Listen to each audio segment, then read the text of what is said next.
కోడ్‌నాన్‌లో స్టూడెంట్స్‌కి ఎలాంటి స్కిల్స్‌ని ట్రైన్ చేస్తూ ఉంటారు?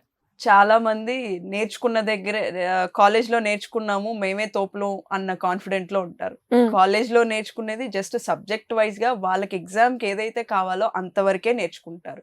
మార్కెట్‌లో కావాల్సిన స్కిల్స్ అక్కడ అన్నీ నేర్పించరండి. జస్ట్ బేసిక్స్ మాత్రమే టచ్ చేస్తారు. అవన్నీ తెలుసుకుని ఆ తెలిసిందే వీళ్ళకి చాలా ఎక్కువ తెలుసు. మేము అన్నీ నేర్చేసుకున్నాం. మాకు అన్నీ వచ్చు. మేము తోపులు అన్న కాన్ఫిడెన్స్‌లో ఉంటారు. వాళ్ళకున్న కాన్ఫిడెన్స్ తప్పని నేను అనను.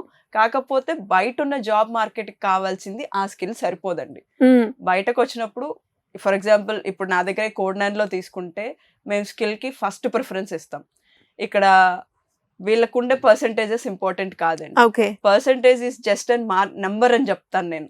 వాళ్ళకి పర్సెంటేజ్ అబోవ్ 65-70 ఉంటే చాలండి పర్సెంటేజ్. సరిపోతుందా మ్యామ్? సరిపోతుంది. ఓకే. వాళ్ళ టాప్ కాలేజెస్‌లోనే చదవాలన్న రూల్ కూడా లేదు. ఏ కాలేజ్ అయినా irrespective of college, irrespective of percentages. వాళ్ళకి స్కిల్ ఉంటే చాలు అని నేను చెప్తాను. ఆ స్కిల్‌తో పాటు బేసిక్ కమ్యూనికేషన్ లెవెల్స్ అన్నది చాలా ఇంపార్టెంట్.